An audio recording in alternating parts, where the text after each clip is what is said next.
Hey, how's it doing? Hopes this finds you well. This is Coach Jay with GameTime01.com, and this is our NBA playoff preview. So, as some of you may know, I'm big on the foundational teams, the historical franchises. I'm a Knicks fan by heart, hometown kid, Heat fan as well. Won a few championships with D Wade, so I appreciate that championship experience in '06, as well as the other championships in 2012 and 2013. So moving on from there, um, last season we had the Celtics lose to Golden State. I think it should have been closer than it was, but there were a lot of calls that weren't being called on Tatum. And I think one of the pivotal games, like a game three or a game four, one of those games. So it should have been closer than the final result, even though Golden State had more experience. Jaylen Brown kept fighting throughout the whole ordeal, and I think Tatum has a chip on his shoulder. He'll have to get through Philly and Milwaukee for sure, but I'm going with my preseason pick of having the Celtics come out of the East.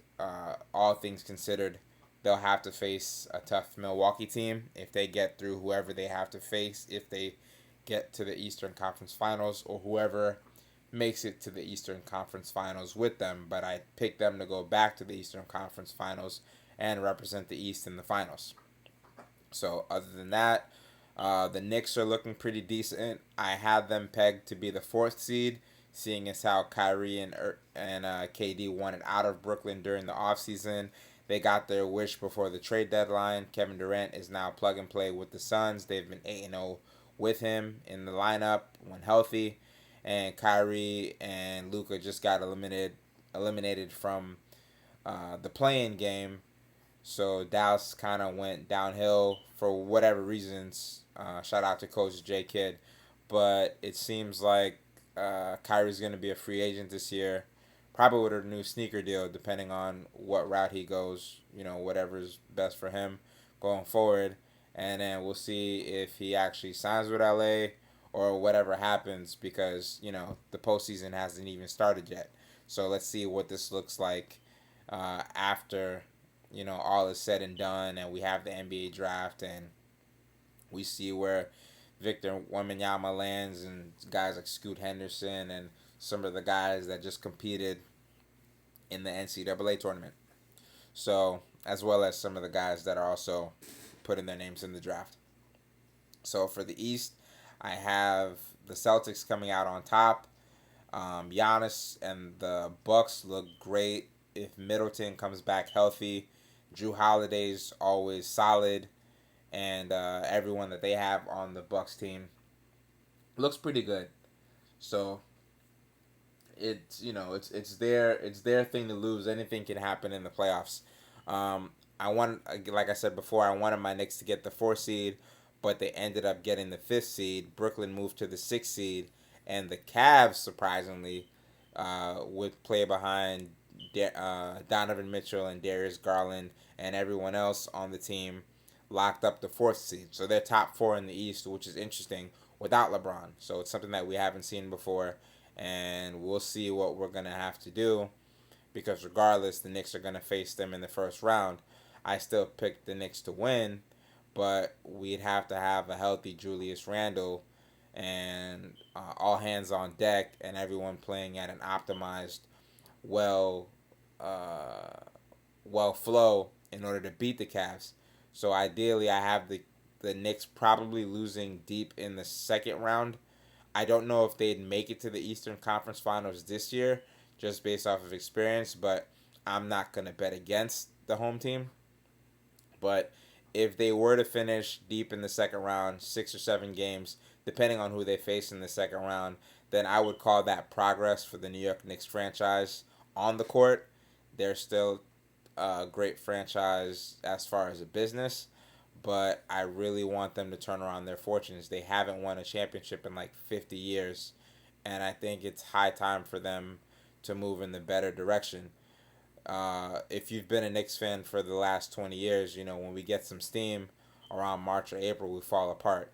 So luckily that hasn't happened on a big scale this year, and we got the 5th seed.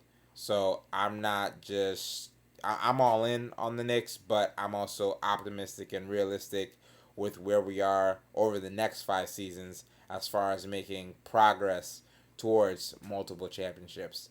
So, LeBron will eventually be on a decline. They've got the Lakers clinched the 7th seed, so they'd be playing against Memphis. The Lakers have more experience than the 2nd seed Memphis, which is a younger team. But if Anthony Davis and LeBron are healthy and playing at their peak like they did during the bubble, then I think they have a better chance of getting out of the first round and making some noise with their experience. And they've got D'Angelo Russell and some of the other players. So we'll see how it works for them. LeBron's in year 20, so I know it's not easy for anyone to sustain that greatness over time. It takes a level of mastery and consistency and brilliance to keep doing it day in and day out as you get older, and to be mostly injury free. So let's see how this plays out for them. The Denver Nuggets have the number 1 seed in the West. They've got the Joker, who's been playing phenomenal. They're debating whether he or Embiid's gonna get the MVP race. I think they're both phenomenal candidates. If they want to give it to Embiid, I have no issue. If they give it to Joker again, I'm not really gonna worry too much. Um, just because Embiid sat out the game that he would have played against the Nuggets. So I don't know how that works, but as long as Embiid's healthy, he's probably a great center since we don't have too many great centers. That doesn't take anything away from him. It's just that we're not in the era of dominant big men like Wilt and Shaq and Hakeem and even some centers that came later, because with Shaq, you had more stretch fours, but that's a story for another time. So, if we have the Celtics coming out of the East, the Suns look good on paper with everyone healthy. The Suns have been in the finals in recent years.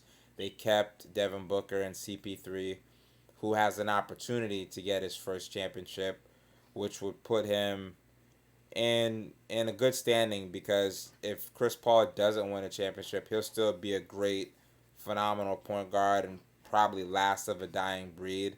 The 6 foot point guards, Trae Young has a glimmer of hope, and they're in the play-in game right now versus I don't remember, but the Hawks are in the play-in game, and we'll see what they do. They had a tough season. They had a good roster at the beginning, but their coach Nate McMillan and some of the key players didn't see eye to eye with the coaching style. So that was their season.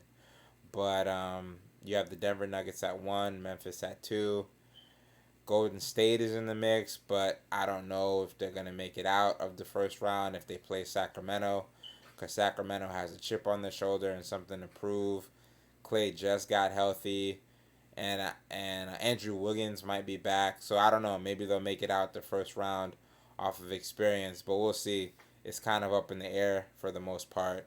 But on paper, even though they haven't played a lot of games together, KD's won some championships. He has playoff experience. Devin Booker and CP3 went to the finals, and DeAndre Ayton, so they kind of know what it takes. So on paper, I take maybe the Nuggets and the Suns in the Western Conference Finals, and with the addition of a healthy KD, on paper it looks like it might be the Celtics versus the Suns, and if the Celtics don't make it out of the East, then it'll probably be Milwaukee versus the Suns again. But I have high hopes for Boston just because they're a historic franchise, and I think Tatum took the frustration of last year's finals and brought that into the regular season. So I think he knows what it takes to kind of close that gap, because when you can taste it, you really want to take the victory. And I think if they get another chance, even if it might be a different opponent, they're going to come back with more experience, and with a healthy Marcus Smart and the rest of the Celtics teammates, I think they have a chance to really get that championship, with the whole Jaylen Brown and Jason Tatum era. So I'm calling it now as the Celtics versus the Suns in the finals, but anything can happen in the Wild Wild West, and the the East, it might, the top three teams are still the top three teams.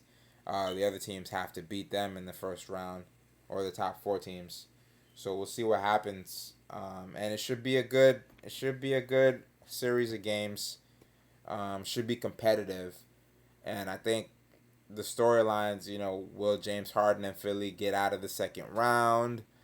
Is Giannis gonna take this again as a chance to get another championship? What's the West gonna look like? You have a young Memphis team that's young and competitive, but they have very little to no playoff experience. And, other than Steven Adams, I don't think they have too many vets that have been to an NBA Finals or have been deep in the playoffs. Uh, this, I think Steven Adams still plays for Memphis. I don't even remember where he plays for the Pelicans. It escapes me. But either way, it's like it's going to be interesting to see what the West looks like. It's going to be very fun and entertaining to watch. And let's see who's the best team in the end. So that's my pick. And we'll see how it plays out. Should be a fun 2023 NBA playoffs and NBA Finals experience. And then right after, we'll have the NBA draft, which is exciting this year to see all the different players, especially from the NCAA, that will get a chance to be first rounders and second round picks, and pulling players up from the G League and other leagues overseas, as well as like Overtime Elite and things like that. So it looks good. All things look good for this basketball postseason.